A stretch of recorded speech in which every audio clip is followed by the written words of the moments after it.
Good day, everyone. I'm Lisa Gillette with the Investment Advisor Association. Welcome to our webinar, Charting the Course to DEI, an advisory firm case study. You'll be in listen-only mode during the webinar. You may submit questions at any time by typing them in the chat box. Questions will be addressed as time allows. As a reminder, this session is being recorded on May 24th, 2023. You'll receive a link to the recording by close of business tomorrow. I'd now like to turn the presentation over to Nancy Hancock, Vice President of Business Practices for the IAA. Nancy? Hello, everyone. I'm Nancy Hancock with the IAA. As you know, the IAA exclusively represents the interests of fiduciary investment advisors, and we provide programming, such as today's webinar, to support members in the operations and practices that underpin the success of their firms. I'm pleased to welcome you to our discussion today, digging into the work of our strategic partner, ACA, with their client, advisory firm Corsair Capital, in building a program to foster diversity, equity, and inclusion at the firm.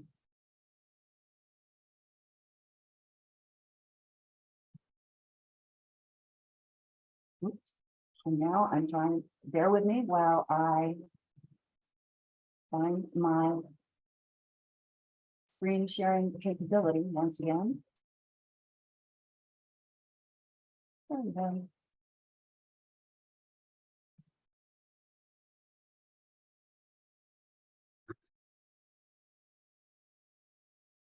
Thank you for that.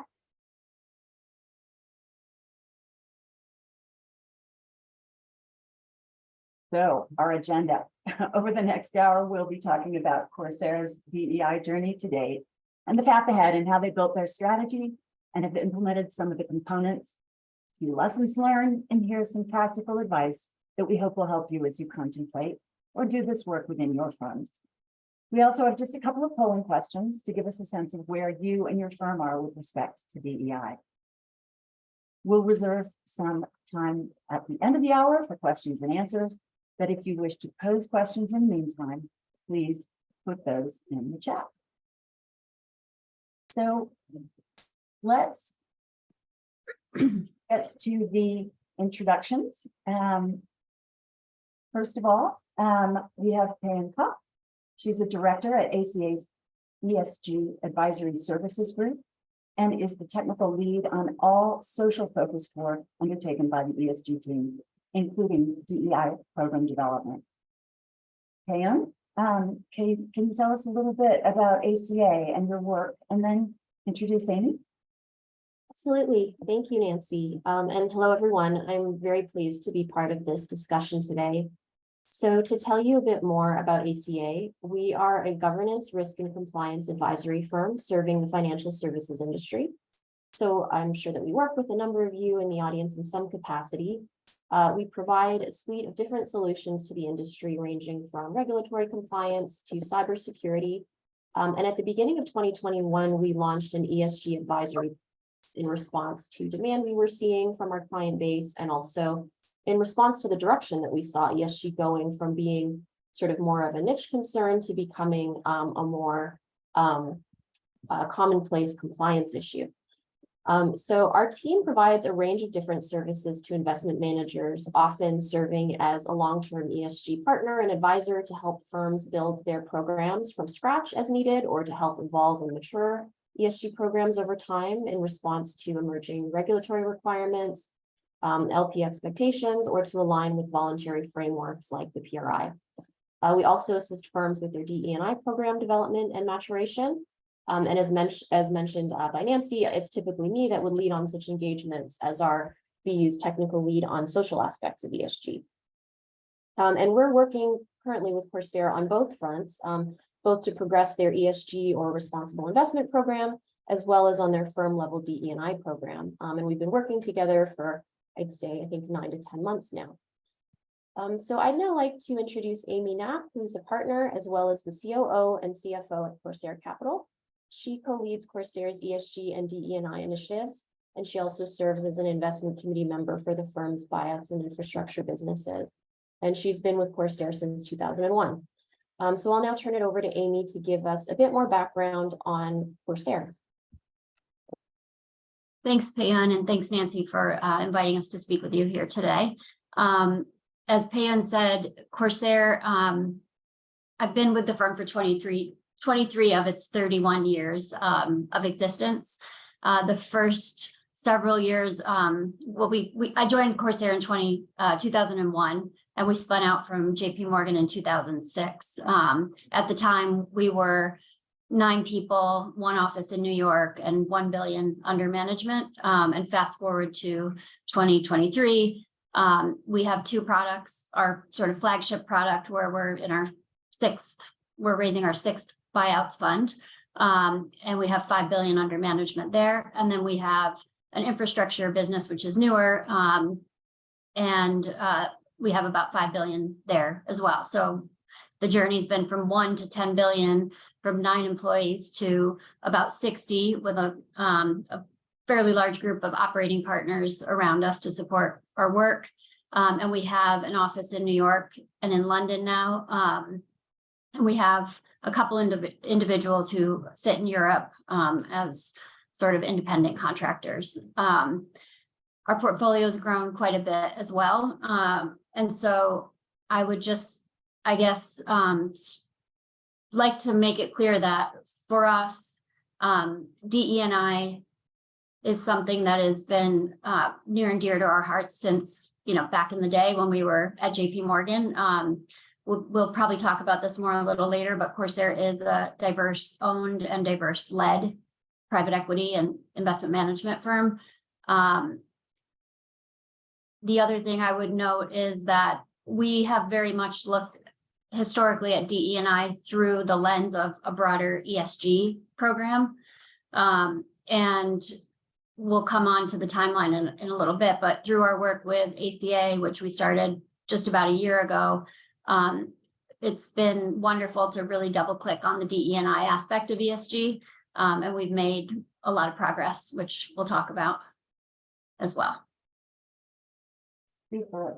Thank you so much. That is a great segue to our next slide, which is actually our first polling question. So it would be great to have a little audience participation here, if you're willing.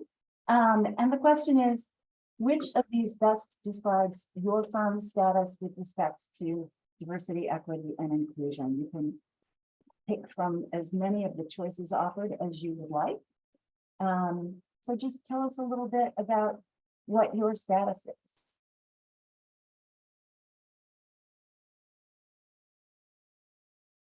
And I will let Lisa, as our host,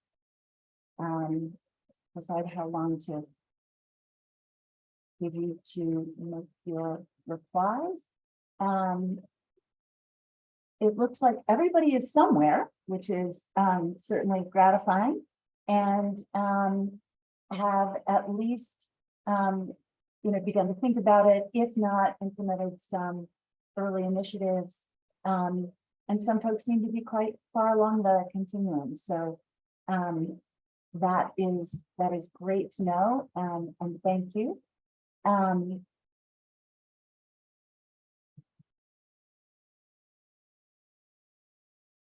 the next thing that Amy alluded to is the journey that Corsair has been on for some years now. And so I guess before you take us through the timeline, Amy, can you tell us, you told us a little bit about kind of DE&I as a part of the DNA. Oh, aren't we the acronym people for the firm? But were there other drivers for Corsair to embark upon this work, and market, stakeholder, other influences that caused you to take action? Yes, I mean, I think that the sort of organic approach to making sure diversity was a topic we talked about and thought about as we recruited and promoted individuals within our firm. I mean, I think we were doing a decent job on that front relative to our peer group. And then in the last several years, I think the call from our investors to make it an imperative as well as the, I guess the drive from our younger employees to ensure that people felt that there was a focus on DE and I at the firm, kind of had us say, hey, wait a minute, we are doing a lot of this stuff. Let's own it a little bit more and be more explicit about it. So that was a welcome nudge, I guess, to put some more of a framework around our DE&I policy and our strategy. The other thing I would add is just, we are sort of a mid-sized firm. So when we were 9 people, even 25 people, everything from DE&I to our investment process to, any process at the firm, it was sort of easy to have it be organic and a little more entrepreneurial feeling. Like everything, as we've grown to 60 people, it's just become very important. If we expect people to understand what it is, we're trying to do across any number of initiatives at the firm, you need to communicate clearly what your objectives are and how you're going to chart a path forward.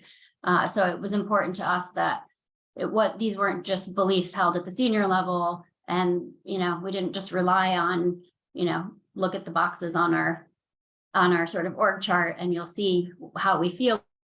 We needed to talk about it more, and that all of these things came together to kind of say, hey, let's partner with ACA on broader ESG, but with a focus on DE&I as well.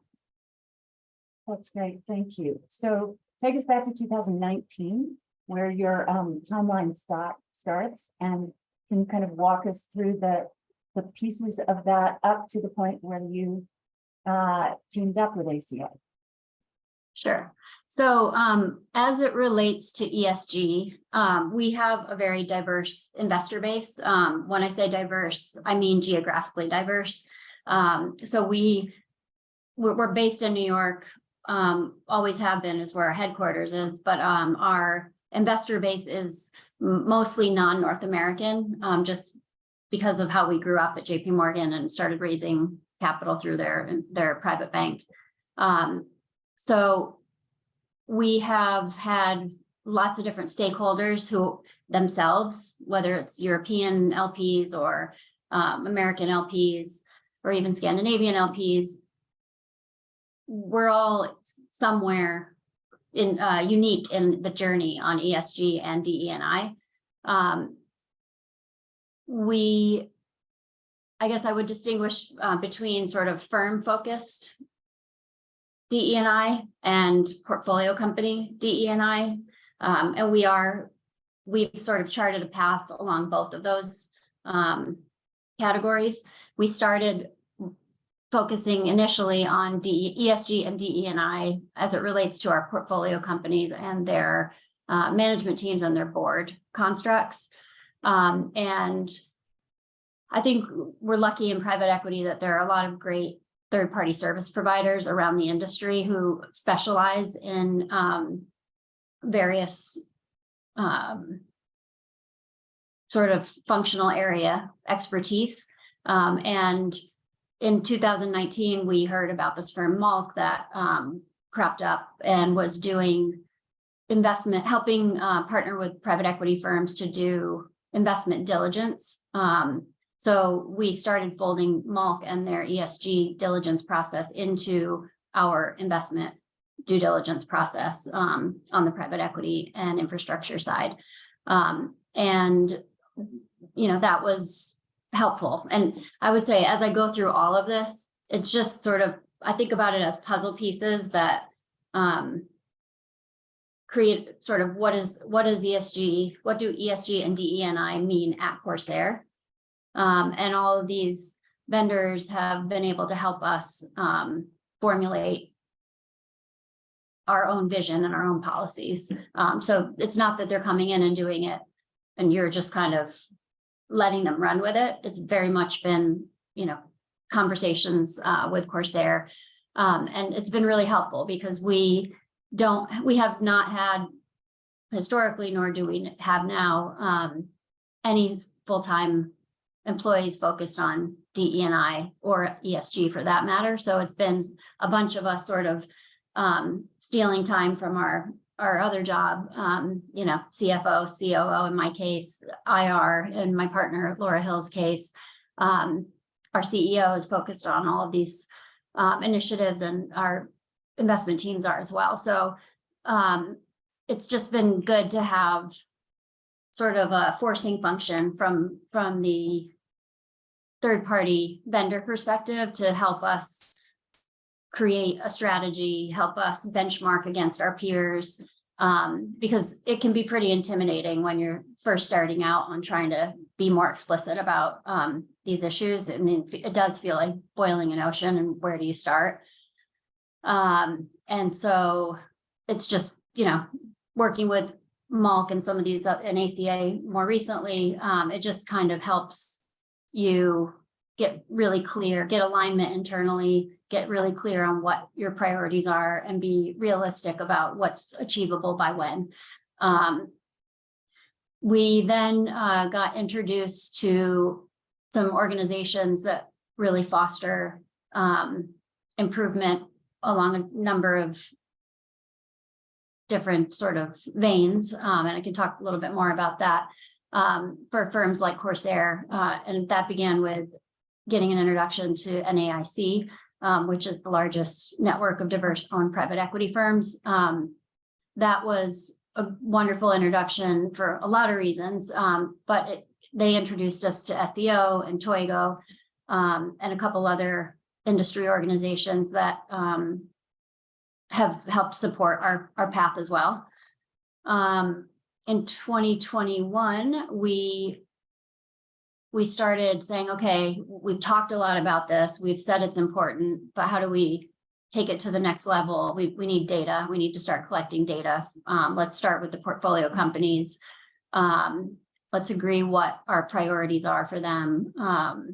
And so we created a template, and through our portfolio monitoring system, iLevel, we distribute that template annually to all of our portfolio companies. And we've now collected the data for 2 years. And we'll come on to, well, so now we're focusing with ACA's help on what are we going to do with that data. And I mean, it starts with just being able to have more substantive conversations with our portfolio companies, and set some goals together on how to continue to move the ball forward in their individual companies.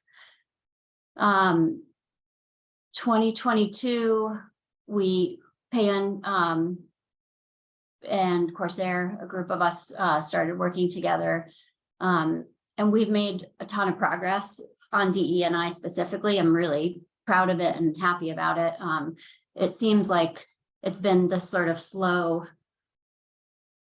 journey, but when I look back over the last year, we've actually achieved quite a lot together. And Peyun has a lot of background working on DE&I, and it's been really helpful for us to kind of get our skates on and have an accountability partner to make sure we're kind of keeping our eye on the ball with respect to DE&I. I guess most recently, also on this timeline, just in February, we did our first ever employee engagement and DE&I survey. So we sent out a firm-wide survey, asked about, I don't know, I think it was about 40 questions about how people felt showing up to work, and sort of how are we doing on DE&I survey. So we've got those results back, and that's been really helpful as well, to just kind of, again, have some data to measure ourselves against. So I think, summing that up, there's some other things here which maybe we'll touch on, but including the DE&I training that we're going to do, that the survey helped us design. But our journey's been starting at the portfolio company level and sort of shifting with ever more focus internally on our own policies and priorities. Makes sense. This is all, very, very helpful and enlightening to me, at least. And I hope to the rest of our participants. In terms of the partnerships that you've established along the way, I know many of our members, especially those that aren't from firms large enough to be household names like JP Morgan or Morgan Stanley, or tell us they have a tough time tapping into pipelines of diverse talent. And you mentioned Twigo and SEO. Can you tell us a little bit about how they've helped you with respect to pipeline development and any other activities that you may have engaged in along those lines? Sure. So there are a number of ways that these organizations have helped us. One is introducing us to diverse pools of candidates. I think as a firm our size, it has been difficult, particularly over the past several years where the war for talent's been really strong. It's very hard to compete for diverse talent when you're sort of coming in after the big asset management firms have scooped up all the top tier talent and can maybe afford to hire more people. We have a small team, and so every single member is really, really important. And we just found that no matter how much we prioritized diverse candidate pools with the recruiting firms who we partner with, it's still not been easy. So these organizations have helped us. We've had some interns, for example, come in through these organizations. I also have pulled in some interns from my undergraduate university and focused on diversity for those hires. And recently, I know I'm kind of going off topic for a second, but as it relates to recruiting, Peyun and ACA have also helped us make a couple other changes, which are to make sure that we're not just asking for diverse candidate pools, but we're also making sure our interviewer panel is diverse. So at least one person, one woman, one male will be met, a Corsair employee through the interview process, and also at least 2 different levels of seniority within the organization. And then we're also developing an interview scorecard so that we're all measuring people in the same way, candidates in the same way when they come in, to try to limit biases that may creep in. So that's been helpful. These organizations have also provided educational and professional development on DE&I topics to both to Corsair and its other members. They have introduced us to other GPs who are interested in DE&I, and so that's just kind of expanded our network. And so when we're saying, hey, what are you guys doing? What's, trying to do benchmarking, looking for best practices and learnings, our network is now bigger of GPs. And then last of all, NAIC has also introduced us to LPs. So they have sort of speed dating rounds where they'll bring in diverse owned and led managers like Corsair and introduce GPs to allocators who are looking to invest in diverse owned firms. So there's a lot of ways that you can partner with these organizations to help evolve your conversation and your network. Yeah, that internally. sounds very fruitful. So thank you. And I know you mentioned we actually have a question, and it pertains to the fact that you have not designated or hired a chief diversity officer, established a DEI committee. And so with that said, the question that we've received is, are individuals in your organization who are involved in DEI initiatives compensated or recognized for their additional involvement, recognizing that you don't have a DEI officer? It's additional work being done by a subset of the firm. And how are you acknowledging and measuring that as well? That's a really good question. So we created an ESG committee at the end of last year, and there are representatives. So I co-lead our ESG and DE&I initiatives with Laura Hill, who's our a partner in our IR team.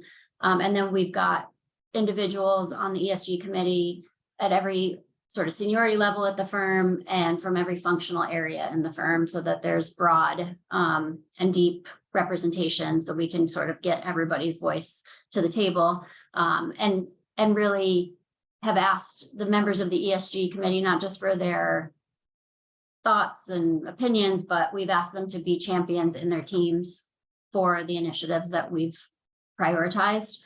I mean, there's no formal compensation yet provided to any of us who are spending time on these initiatives. I think it's the people that we chose find the work rewarding, and it's important to them.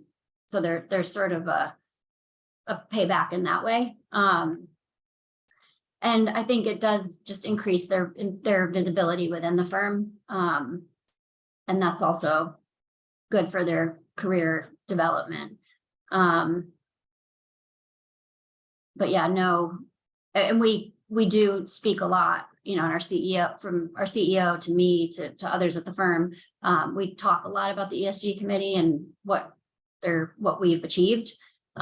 So that's the extent of it, but that's a good question and something to think about for the future. Yeah. Well, it certainly sounds like you have, you know, a senior team that's very dedicated. There have to have been challenges, though. I know you allude to the fact that, you know, there are bandwidth issues, which is one of the reasons it's been so helpful to partner with various organizations, including SCA. But were there other challenges to just kind of getting out of the gates, getting started? Well, I mentioned just, you know, where do you start? That was the initial, that was initially a daunting proposition. And then I think some of the conversations around DE&I, even though, as I said, it's diversity, equity, and inclusion has been important to all of us at the senior level at Corsair for a very long time. Some of the conversations can be difficult to have and feel, you know, safe to talk about questions, concerns, differences of opinion on certain aspects, even just vocabulary around DE&I. Working with Peyun or having somebody who's got experience working in DE&I support your initiatives, I think is really important and kind of helped us, you know, push the boat out a little bit quicker. And just having Peyun and her team at ACA, I mean, we meet weekly, and Peyun is and her colleagues have been amazing at just kind of helping us keep momentum. And momentum to me is really the key. Yeah. Yeah, and I mean, I think alignment just generally, I would say, can be challenging getting alignment, but when we stated DE&I last year as enhancing our DE&I policies, creating the ESG and DE&I committee as firm priorities at the management committee level, it sort of set, you know, put the stake in the ground to say, okay, we've talked about this in different ways, but we're going to really dig in here. So everybody understood it was coming. And when you set priorities, it creates a forcing function, and it forces us to have those conversations and get the alignment so that we can produce something that is, you know, two-dimensional DE&I policy, and on its face may seem like it's, you know, nothing revolutionary, but to get to that place, we had to have a lot of conversations and get alignment internally. So it's really it's been great. That was an obstacle, but something that we were able to overcome. Yeah, well, and what you've articulated, I'm sure many people among our IAA members would echo. And that's a great lead into our next polling question, in fact, which is, which of the following barriers or challenges have you faced in advancing DE&I at your firm? And so you'll see a whole number of responses there. And again, choose as many as apply.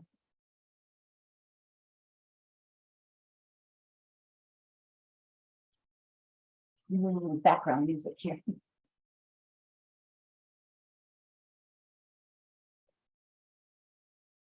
And while people are replying, I know I'm sure that Peyun, you also have heard people articulate these challenges, which is one of the things that you are poised to. Many of the things that you're poised to help with. Let's look at, lack of time and resources. There you go. And so, I'll just say that we as an organization, because we recognize that that's such an issue for so many of our members, have a committee that has been working on some tools and sort of resources that that we hope can also be helpful to our members, and we can point you toward the the DEI resource section on our web page when we follow up after this meeting. But in the meantime, thank you to everybody who has responded. Interestingly, the lack of prioritization by senior leadership is the second most, it's tied for no designated role to create accountability, all of which are things that you've alluded to, and the importance of which you've stressed. So Could I just add one thing looking at this, Nancy? So the option concern about uncovering problems we didn't know how to address. That would definitely be one that I think we're worried about when we first started as well. And thankfully, there haven't been any big surprises there. But I would say one thing that's been really helpful in ACA's approach is there's not been, we have not felt judged along the way, and I think whether you are working in DE&I roles internally at your organizations today, or you're trying to sort of like me, bring the organization further along, the tone is really important, because you don't want people to feel judged. There was no shaming involved. It's kind of just learning and curiosity and how can we do better. And I would guess that is a common concern as well. So so thanks for mentioning it. So in 2022, enter ACA, and so Peyun, can you give us a bit of an overview of ACA's typical approach to these assignments, and where do you start, and where did you start with Corsair? How did you go about this? Sure. Yeah, so when we start working with firms on DE&I, it's really important for us to not just propose like cookie cutter or one size fits all solutions. For one thing, we often work with firms on the smaller side that don't have the headcount or the resources to implement, or for certain things to be practical for them. But more importantly, we really want to understand the culture and dynamics of the organization to be able to identify and prioritize what's going to be most meaningful and impactful for them to work on. So we start with what we call a current state assessment, in which we review all of the available data and internal policies that are relevant to DE&I, including things like HR-related policies, benefits, and we also administer that employee survey, which is a really important key, I think, to it all. So that's both to collect self-reported demographic data and also to get a baseline understanding of how employees are experiencing the work environment. And one note on the survey, as a third party coming in, it's helpful for us to administer the survey, because then we're able to ask those demographic questions as well, and sort of see if there might be trends in the way different groups experience the workplace, and therefore how they answer the questions. but we're able to maintain confidentiality by not providing the raw data to firms, rather just providing a summary from which any, potentially identifying information has been removed. So you can imagine, that with small firms, it can be fairly easy to figure out, who's who based on certain characteristics. So having that sort of, wall between the employees and, leadership at the firm sort of just provides additional assurance to employees that they can answer very transparently and clearly. We're able to get that additional granularity in our analysis without compromising any sort of confidentiality. So that's and hopefully, getting more free and thoughtful responses from the workforce. So once we have those results, we do our analysis, and where relevant, we sort of triangulate, the survey results with other sources of data. So, for example, maybe, beginning data that we're reviewing that the firm might already have is showing that there might be, for example, less representation of women on certain teams or at certain career levels, but no insight as to why. Like, is it because of a recruiting problem? Is it because of a retention or career development problem? Et cetera. So sometimes asking certain questions in the survey about things like recruiting practices, about transparency of the career development process, about the working environment and benefits can sometimes help to shed some light on where problems might lie. So not always, we don't always uncover these like really insightful nuggets, but sometimes we do. And so we find that that survey can be really invaluable to help us prioritize areas that are truly in need of improvement. And really tailor the approach to the firm's specific needs rather than taking a blanket approach. So with Corsair, as Amy mentioned, there weren't any real surprises that we found. We did find some areas for, improvement or formalization. As she mentioned, it's DE&I has been an issue that Corsair has been interested in and concerned about and prioritizing for a long time. But there were some areas that, as the firm has grown, some areas that we identified could use more formalization, such as Amy mentioned, the example of their interviewing processes to try and, as much as possible, systematize that and remove any potential for sources of unconscious bias when possible. So, after doing that current state assessment, the output of that analysis is a set of priority areas to work on, which we then review and we validate with the firm's leadership. And once those priority areas are agreed upon, we flesh them out into specific action items with a proposed time frame and metrics for monitoring progress.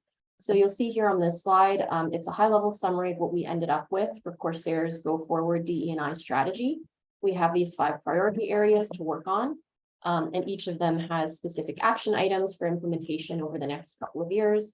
And the ESG committee that Amy mentioned sort of has oversight over the strategy to meet regularly and ensure that it's moving forward as planned, while other roles, including us, are sort of working on some of the implementation pieces.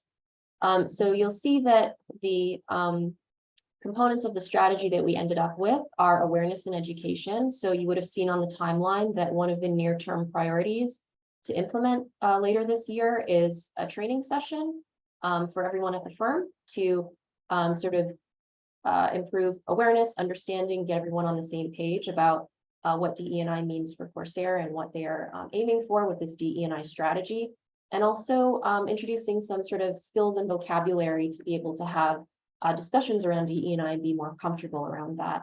And we really found the survey very helpful when it came to that. There were some comments in there about, people who would like to be able to have more discussions about DE&I, but maybe are nervous about not really having the right vocabulary for it.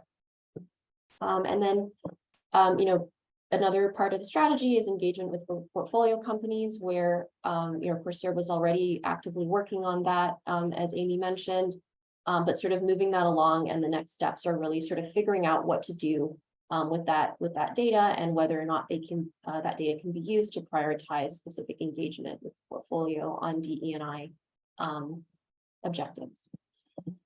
We talked a little bit already about the recruitment approach. So just formalization around those policies and procedures, And then when it comes to community and industry engagement, Amy's already sort of mentioned that, Corsair is already well involved with a number of great organizations and has a number of great partnerships.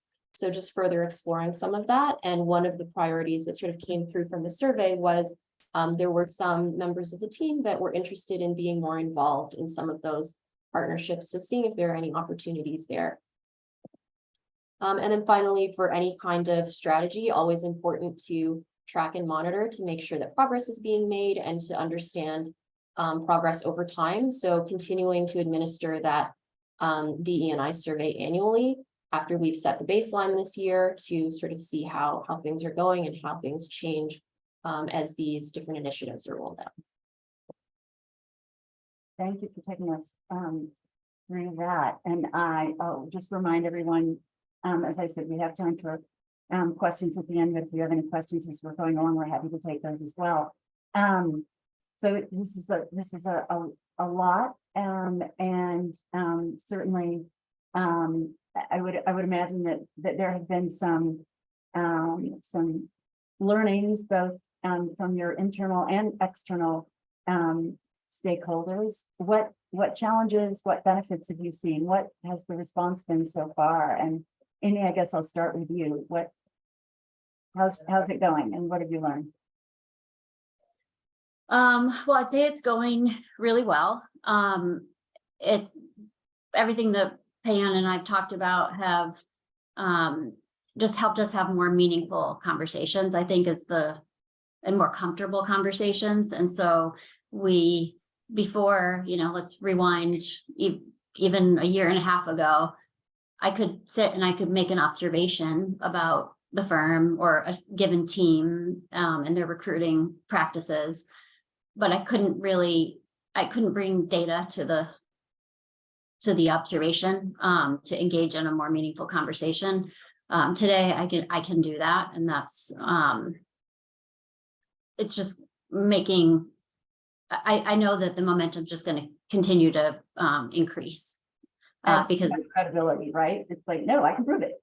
Yeah, exactly. And I think having buy-in from our CEO and the entire senior leadership team is really important because, for example, if I'm spending time on DE&I, I'm not spending time on something else. And I want to know that that's, sort of in line with how I'm going to get compensated at the end of the year, instead of just being expected to figure it all out. We've prioritized this for a bunch of us and understand that sometimes that means a VP on the deal team needs to miss an investment team call because they're joining the ESG committee. Simple things like that.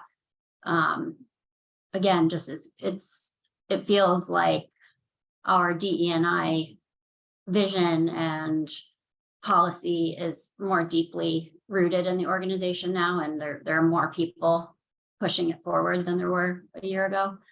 And I think just knowing that it's a firm priority helps employees at all levels. It has helped employees at all levels just kind of throw in ideas. There's a place to throw them now. So people on the ESG committee have surprised us by, they're on the lookout now when they're reading the newspaper, when they're talking to friends. And so we're getting a lot more just unsolicited, hey, have we thought about this mental health program? I was talking to a friend whose firm employs this company. We might want to think about this. There's just broader ownership. And our CEO it's always been a priority to him. He's kind of an introvert and wouldn't sort of get on a soapbox about the stuff regularly or anything else regularly. But now that it's sort of the channel is open, he's really been pushing on his direct reports to embrace the concepts we're talking about, and he's holding them accountable to supporting the initiatives that we've said are important. So those have all been really positive surprises. And I would say I was pleasantly surprised with the survey results. like I said, there were no surprises, but certainly the day that Peyun sent us the results, it was kind of like, oh gosh, what's in here? But yeah, it was thankfully, definitely, as Peyun said, areas we can improve, but it was good to really it's good to have data. What about your external stakeholders? Have there been any, and I know that you've got not just US, but a lot of non-US stakeholders. Have you seen any difference in the reaction as you shared some of your results with them? That's a good question. So on DE&I, I would say, so in general, maybe just stepping back, ESG, we've got two partners who lead our investor relations practice. One sits in New York and one sits in London. And the New York partner covers all our North American investors, and the one in London covers all other regions.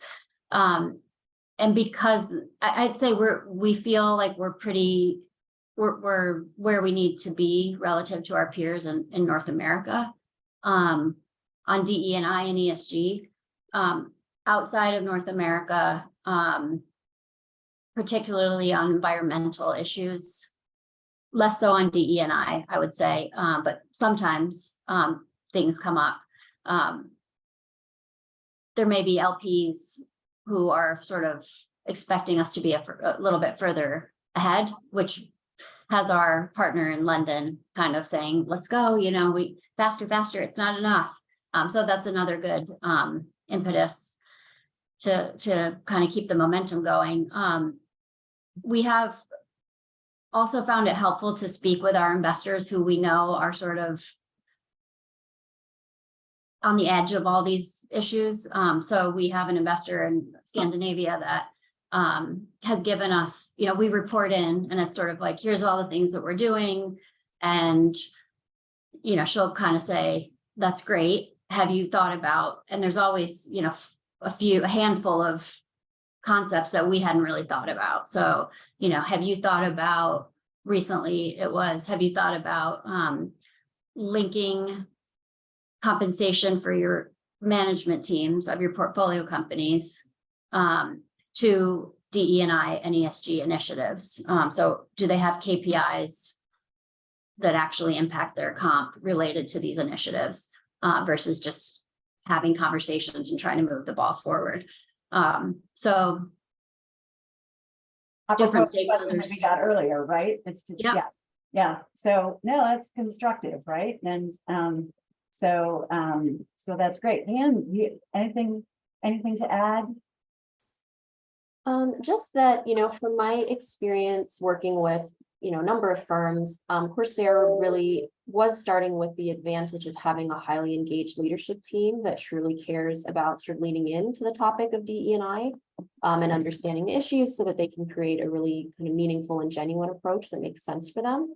Not every firm is going to be starting from there. I acknowledge that, and that, their journey might end up looking a little different. Their progress may not be as quick. There may be a little more time needed upfront for kind of level setting discussions, awareness sessions, group discussions, et cetera, and just like sort of defining what the approach should be. But one of the reasons why I was so, eager to have Amy join us and share Corsair's experience, and so thrilled that she agreed, is that, I think Corsair is a good example of a firm that, again, they're starting from a pretty good place. They're as a minority owned firm, and that already have interest in this, but the fact that they're not sort of being complacent about it or reactive about it, and really still interested in moving forward and being proactive and constantly seeing how they can do better, I think is just a really great case study example. So. Yeah, leadership is so important. Well, before we kind of get to final takeaways, we do have a few minutes for questions. Do we have any takers in the group?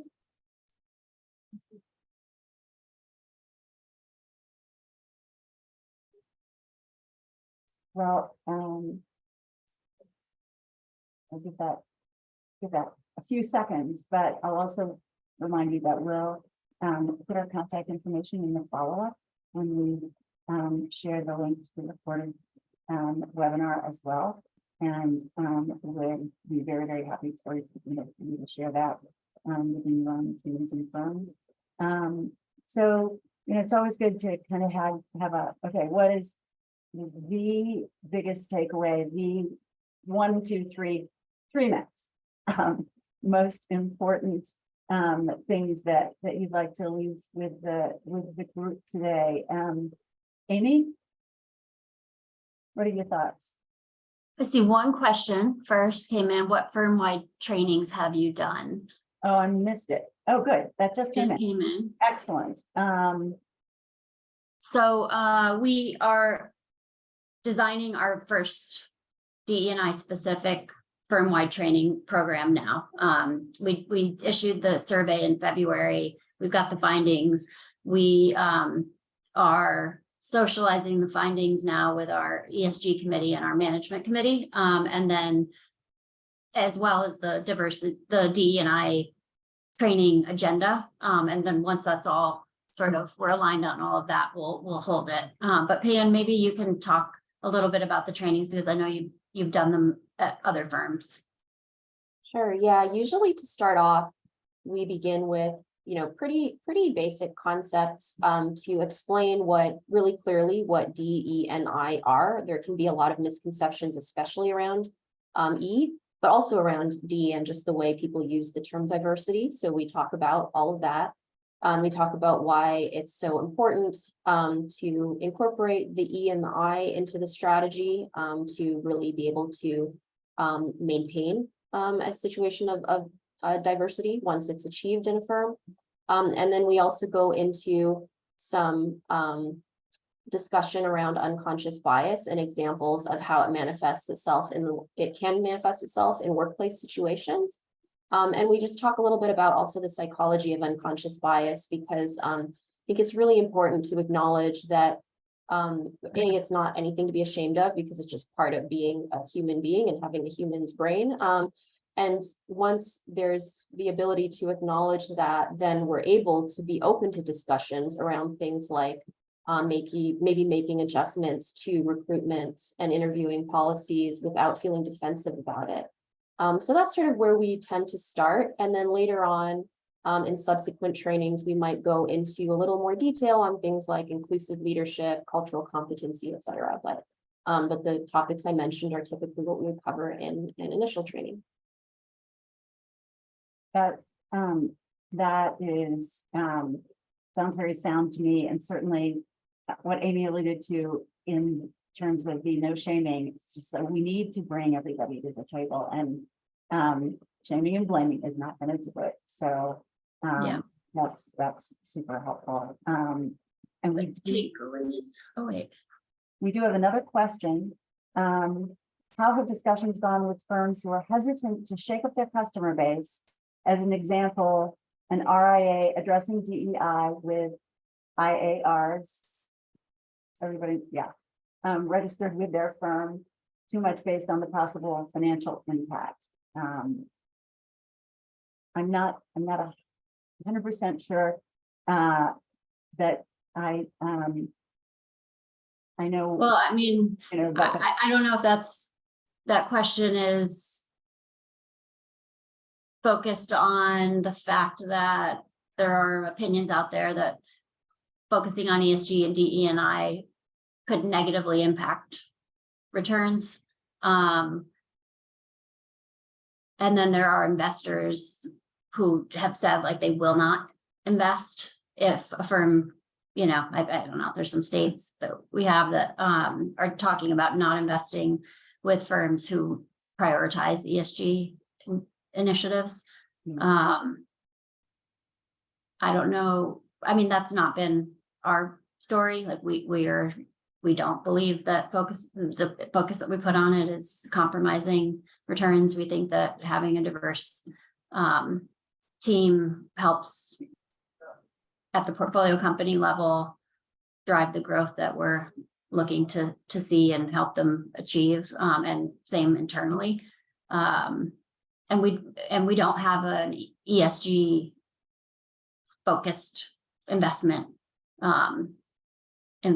strategy. So we don't get kind of tangled up in this too much. I don't know if Peyun, you've had, we talked about it with you though. We've talked about it with ACA and just kind of how should we be thinking about some of the things we're reading in the paper. And you know, before you reply, we'll also mention that we worked with a partner to put together a research summary on the impact of diversity on investment performance.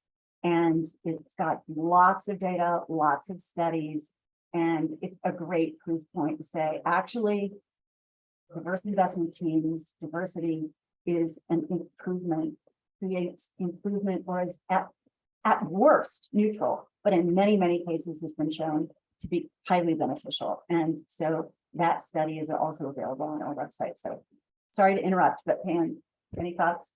No, that's perfect, actually. And I mean, I'll just say it's unfortunate that ESG and DE&I have become sort of politicized, but as Nancy said, I think the main thing is really paying attention to the research and what it's telling us on both fronts.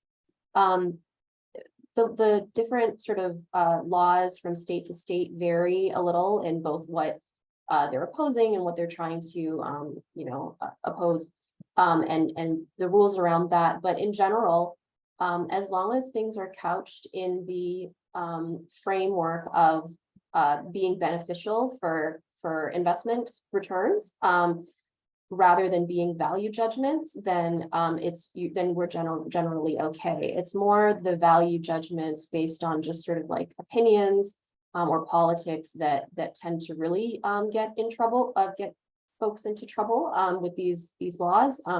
So again, all of that evidence-based for things like the benefits of diversity in on boards or in workforces is really helpful to lean on. It's something that we hear from people, and in response there too, have been fortunate to be able to offer that to our members. So last question, what suggestions would you give to an HR professional who wants to initiate more DEI initiatives at their firm, but the CEO doesn't want the organization to become politically focused, to your point? How could you combat that? Any suggestions? I think that's actually just a perfect follow-on from what we were sort of just discussing around maybe presenting facts and data that support the benefits of diversity within an organization. There's a lot of it out there, and I think a good place to start would be that resource that Nancy mentioned to show that this isn't a political agenda. It's really about better business practice and better outcomes. I've found that, so I was the first female partner at the firm, and we hired our second female partner, who is she's an IR, so that's helpful because she brings in an outside perspective every day. Having a diverse team yourself can just, if you're the only one sort of saying this is important, that can be difficult. So the more allies you can get internally to bring information and data from different stakeholder groups, the better, and just be patient because sometimes it's just planting seeds and finally something clicks and you're ready to pick up the ball and run with it when that happens. A marathon, not a sprint. All the things they say. Rome wasn't built in a day. All of that. Yeah. So I'm gonna share my screen one more time, and Peyun, I know we talked about you providing a last takeaway. We have 1 minute, so any particular thoughts? And I just one of the resources that I mentioned that we developed that's on our website is on the screen in front of you. But Peyun, you want to? Sure. Wrap us up? Just thinking about maybe some of the poll results, both as Amy mentioned and as I mentioned, Corsair was fortunate to have a leadership team that has always, placed importance on DE&I, but they still face similar challenges to other firms that don't have a designated role for DE&I. There might be some confusion around accountability and also just knowing the best place to start. So I think there are a number of good ways to try and overcome this like inertia or uncertainty. Obtaining advice from peers seems to have worked well for Corsair, and I've heard of other firms that have also had a good experience there, from either just personal networks or industry working groups such as IAA's DE&I Council. ILPA also, I believe, has a forum for DE&I where resources and time are really an issue. Engaging a third-party advisor to more formally kick something off, or also to keep things moving along can be helpful. And also there are just some really good tools out there, such as this guide that IAA's working group developed that really takes you step by step through the different considerations from the very beginning. So it even includes considerations about obtaining buy-in at the leadership level and more broadly, how to assign responsibilities and priorities, and then getting into more of the implementation steps. So definitely a good resource to check out, as well as considering some of the other options of getting peer feedback or maybe engaging with a third party. Thank you for that. Thank you for the highlight. And our thanks to Peyun, Amy, ACA, Corsair for your collaboration on this conversation. It's been great. And thank you to all of our participants. We really appreciate it and hope that it's been a helpful discussion for you as you walk along this path as well. So for now, have a lovely afternoon and look for a follow-up note from us with some of the resources that we discussed. Thanks, Nancy. Thank you. Bye-bye.